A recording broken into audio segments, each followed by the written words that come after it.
गृहस्थी में पति पत्नी रहते थे, तो पत्नी से पति का बहुत लगाव था और पत्नी भजन करने वाली थी। पति उद्दंड स्वभाव का था, पर उसका पत्नी से बहुत लगाव था। प्राय ऐसा होता भी है।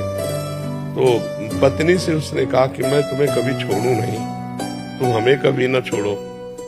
ऐसा हो सकता है कि हम कई जन्म साथ रहे। तो विद्वान थी, उसने कहा ऐसा कभी नहीं हो सकता, ये केवल इसी जन्म में है। तो उसने कहा मैं तुम्हें कभी नहीं छोड़ना चाहता। बोले एक उपाय है, आप भगवान का भजन करो और भगवान से मांगो, तो अगला जन्म भी भगवान दे देंगे और हमारा आपका संयोग करा देंगे। तो उसने कहा कैसे भगवान का भजन करें? तो उनका हमारे गुरुजी है, आएंगे हम आपको दीक्षा दिला देंगे। उनके गुरुजी जब समय पे आए तो उन्होंने दीक्षा के लिए कहा, तो गुरुजी ने कहा स्नान करके आओ। तो गांव के बाहर नदी थी, स्नान करने के लिए गए तो 4-6 मिल गए। उन्होंने कहा जा रहे हो? बोले आज गुरुजी आए, दीक्षा ले आए। अरे यार कहाँ फंस रहे? तो वो ऐसे आ गया, उसने कहा हम दीक्षा नहीं लेंगे ऐसे।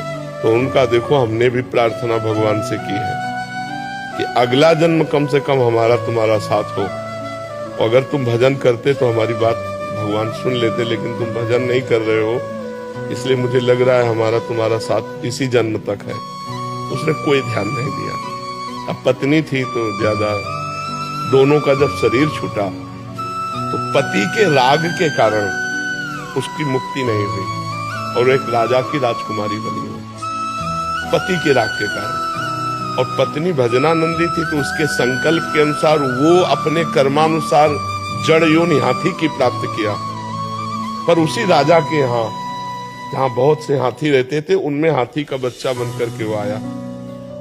अब वो पशु था, तो उसको पूर्व जन्म में ऐसी पत्नी तपस्विनी मिली थी, तो उसके प्रताप से जब राजकुमारी को देखा तो उसको याद आ गया है तो मेरी पत्नी है। अब मिले कैसे, बतावे कैसे? तो दूर से वो जैसे कभी राजकुमारी हाथियों को देखने के जाती, वो चिल्लाता। जब राजकुमारी का स्वयंवर का दिन आया, नए नए हाथियों को सजा के खड़ा किया, तो वो भी नौ किशोर अवस्था का हाथी हुआ, तो रो रहा था, खाना पीना सब छोड़ दिया था।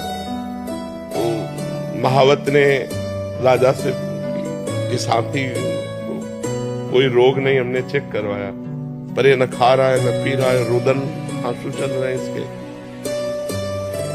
राजकुमारी भजन करने वाली थी, उसने दृष्टि से देखा कि मेरा पति हाथी की योनि में आया। उन्होंने कहा पिताजी 2 मिनट के लिए अगर हमें समय मिल जाए और मैं इस हाथी